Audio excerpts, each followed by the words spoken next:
नमस्कार, मी सुवर्णा झोन किचनमध्ये परत एकदा तुमचं अगदी मनापासून स्वागत. सगळ्या सबस्क्रायबरचे धन्यवाद, सगळ्या व्ह्यूअर्सचे मनापासून आभार.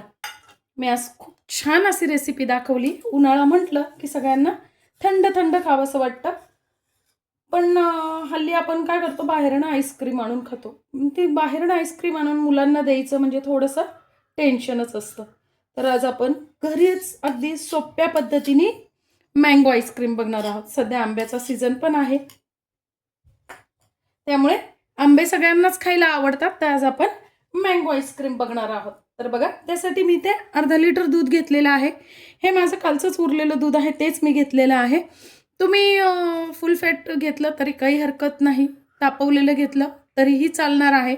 कुठलंही दूध तुम्ही घेतलं तरी चालणार आहे. गाईचं घ्या, म्हशीचं घ्या. मी म्हशीचं घेतलं आहे, म्हणजे चांगलं घट्ट दाटसर असं आपलं आईस्क्रीम तयार होतं. साय काढून घेतलेली आहे आधीच. मी इथे घेतलेले आहेत 2 आंबे. हे हापूस आंबे आहेत, गोड आहेत. तुम्ही आंबे कुठलेही घेऊ शकता, फक्त ते आंबट नसावे आणि जास्ती त्याला ज्या रेषा असतात ना त्या नसाव्या. त्यानंतर मी इथे 1 चमचा घेतलेला आहे कॉर्नफ्लॉवर आणि 1 वाटीभर घेतलेली आहे मिल्क पावडर. तुम्ही आता आपल्याला दूध गार असतानाच काय करायचं आहे, कॉर्नफ्लॉवर, त्यानंतर साखर आणि मिल्क पावडर दूध गार असतानाच घालून घ्यायचं आहे. खालीच असं पूर्ण हलवून घ्यायचं आहे. बघा, या पद्धतीने छान असं मिक्स करून घ्यायचं आहे, म्हणजे गुठळ्या होत नाही जास्ती. एकदम छान असं हे मिक्स झालेलं आहे. अगदी अर्ध्या मिनिटातच मिक्स होतं, पण आपण जर गरम दुधात हे टाकलं तर त्याच्या जास्ती प्रमाणात गुठळ्या होतात. म्हणून काय करायचंय, गार दुधातच असं मिक्स करून घ्यायचंय. आता मी 1 कढई घेतलेली आहे, तुम्ही पॅन घेऊ शकता आणि हे सगळं मिश्रण आपल्याला त्या कढईत टाकून घ्यायचंय. छान उकळून घ्यायचं आहे आणि हलवत राहायचंय कंटिन्यू, म्हणजे त्याच्या खाली अशा कॉर्नफ्लॉवर टाकलेलं असल्यामुळे खाली ते बसू शकतं. त्यामुळे आपल्याला हे असं हलवतच राहायचं आहे. बघा, या पद्धतीने साधारणतः 7 ते 8 मिनिट लागतात या प्रोसेसला. थोडंसं केशर मी टाकून घेते. तुमच्याकडे असलं तर टाका, नाही टाकलं तरी काही हरकत नाही, पण मँगो केशर छान लागतं म्हणून मी टाकून घेतलेलं आहे. कंटिन्यू हलवल्यामुळे अजिबात त्याच्यात गाठी गुठळ्या झालेल्या नाही. असंच आपल्याला हवं आहे. आता गॅस बंद करायचा आहे. बघा, मस्त असं घरीच आता आपलं हे कंडेन्स मिल्क तयार झालेलं आहे. बाहेरनं क्रीम आणायची आपल्याला गरज नाही. तर हे आपल्याला पूर्णपणे थंड होऊ द्यायचं आहे. तोपर्यंत आपण आंबे कापून घेऊया. पहिले सुरुवातीला आपल्याला असं पूर्ण साल काढून घ्यायचं आहे. बघा, या पद्धतीने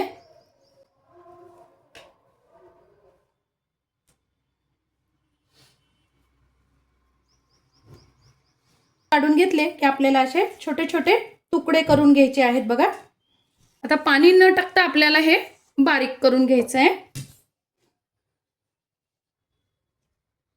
आता असं बारीक झाला की आपल्याला एकदा दोनदा त्यातनं मिक्सरला छान असा फिरवून घ्यायचा आणि नंतर टाकून घ्यायची आपण जी साय ठेवलेली होती ना ती टाकून घ्यायची. बघा, या पद्धतीने आणि परत फिरवून घ्यायचं आहे मिक्सरला. बघा, हे पण आपलं छान बारीक झालेलं आहे आणि आपण करून घेतलेलं क्रीम पण बारीक झालेलं आहे. आता त्यात टाकून घ्यायचं आहे आणि परत मिक्सरला छान फिरवून घ्यायचं आहे 2 ते 3 मिनिटं. एकदम सॉफ्ट असं आपलं तयार झालेलं आहे बेस. आता हे माझ्याकडे जुने असे आईस्क्रीमचे डबे आहेत. तुम्ही कुठल्याही डब्यात ठेवू शकता, असं काही नाही की त्याला आईस्क्रीमचाच डबा हवा. प्लास्टिकचा कुठलाही घेऊ शकतात किंवा मग स्टीलचा घेतला तरी काही हरकत नाही. फक्त त्यात आईस क्रिस्टल तयार होणार नाही याची आपल्याला काळजी घ्यायची. ते मी पुढे दाखवते कसे तयार होत नाही ते. आता आपल्याला हे डब्यात टाकून घ्यायचंय. बघा, या पद्धतीने 4 ते 5 तासासाठी आपल्याला आता हे फ्रीजरमध्ये ठेवायचं आहे. आता बघा, 4 ते 5 तास झालेले आहे आणि छान असं हे सेट झालेलं आहे. सेट म्हणजे अगदी असं कडक पण नाही झालेलं. बघा, कुठे कुठे झालेलं आहे कडक आणि कुठे नाही. असंच आपल्याला 4 ते 5 तासात सेट करून घ्यायचं आहे. आणि परत एकदा आता आपल्याला हे मिक्सरला फिरवून घ्यायचंय. बघा काय मस्त एकदम सॉफ्ट झालेला आहे. खूप काय मस्त असं सॉफ्ट एकदम आईस्क्रीम आपलं तयार झालेलं आहे. फक्त एकच टिप आहे, जेव्हा आपण सेट करायला ठेवतो ना आईस्क्रीम, तेव्हा अजिबातही सारखं सारखं उघडून बघायचं नाहीये. तर तुम्ही सारखं सारखं उघडून बघितलं ना तर आईस्क्रीम चांगलं सेट होत नाही आणि त्याच्यात मग आईस येऊ शकतंय, बर्फाचे खडे येऊ शकतात किंवा मग आईस्क्रीम तुमचं बर्फाळ होऊ शकतं. टुटी फ्रुटी घालणार आहे थोडीशी. आमच्याकडे टुटी फ्रुटी आवडते. तुमच्याकडे ड्राय फ्रुट्स आवडत असेल तर तुम्ही तेही घालू शकता.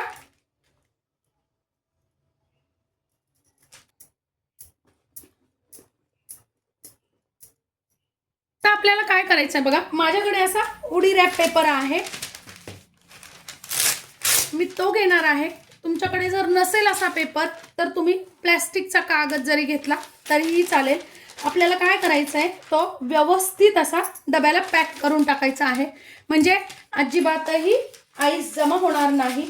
आणि तुम्हाला सांगू का फ्रेंड्स, कुठे आपण जेव्हा घरी आईस्क्रीम करतो ना त्यावेळेस ते पुष्कळ व्हिडिओमध्ये असं सांगतात की 100% बाहेरच्यापेक्षाही सुंदर आईस्क्रीम वगैरे वगैरे, पण तसं अजिबात नसतं. बाहेरच्यापेक्षा आपलं आईस्क्रीम छान होऊच शकत नाही, कारण आपण म्हणजे अगदी असं नाही की बाहेरच्यासारखं सॉफ्ट होणार नाही वगैरे, असं काही नाही. होतं, सॉफ्ट होतं, छानही होतं, टेस्टी होतं. पण बाहेर जे आहेत ना तर बऱ्याच याच्यात डालडा तूप असतं, तेल असतं आणि सगळ्यात महत्त्वाचं ते खूप खूप दिवसांचं प्रिझर्वेटिव्ह असतं. प्रिझर्वेटिव्हसाठी ते त्यात केमिकल वगैरे घालतात. तसं आपण काहीही करत नाही. त्यामुळे आपण बाहेरच्या आईस्क्रीममध्ये 90% तर पोहोचतो, पण पूर्ण जे म्हणतात ना की बाहेरच्यापेक्षाही सुंदर, तसं होत नाही. पण जरी 90% असेल ना तरी बघा आपण शुद्ध आईस्क्रीम घरी खाऊ शकतो. त्यामुळे मी तर असंच म्हणेन की बाहेरपेक्षा किंवा बाहेरच्यासारखं सॉफ्ट नाही झालं ना तरी चालेल, पण जेव्हा तुम्ही घरी आईस्क्रीम करून खाता ना त्याची टेस्ट आणि प्युअरिटी खूप खूप महत्त्वाची असते. आता बघा असं दाबून आपल्याला व्यवस्थित जो आपण पेपर लावणार आहे ना तो व्यवस्थित प्रेस करून द्यायचा आहे. असा बघा दाबून द्यायचा आहे, हलक्या हातानेच दाबायचा आहे, म्हणजे कुठेही आईस क्रिस्टल जमा होणार नाहीत. आणि आता आपल्याला हा फ्रीजमध्ये रात्रभरासाठी सेट केला तरी चालेल किंवा मग 8 ते 10 तासासाठी आपल्याला आता आईस्क्रीम हे सेट व्हायला ठेवायचं आहे. आता 7 ते 8 तास झालेले आहेत. बघूया आपलं आईस्क्रीम कसं तयार झालंय. हो वा, मस्त असं आपलं आईस्क्रीम सेट झालेलं आहे. एकदम छान अगदी सॉफ्ट असं आपलं आईस्क्रीम तयार झालेलं आहे. वा बघा मस्त. आणि मी काढायला बघा साधाच आपला चमचा घेतलेला आहे. घरातल्याच साहित्यात इतकं सुंदर असं आपलं आईस्क्रीम तयार झालेलं आहे. अगदी सॉफ्ट पण झालेलं आहे, एकदम खूपच छान. कुठलेही आपण केमिकल वापरलं नाही, डालडा तूप नाही, तेल नाही, CMC नाही, GMC नाही, काहीच नाही. अगदी घरातल्याच साहित्यात मस्त असं आपलं आईस्क्रीम तयार झालेलं आहे. नक्की करून बघा, अगदी घरातल्याच साहित्यात. आजची माझी ही व्हिडिओ, ही रेसिपी तुम्हाला कशी वाटली कमेंट्समध्ये नक्की सांगा. चॅनलवर लाईक, सबस्क्राईब आणि शेअर करा. धन्यवाद.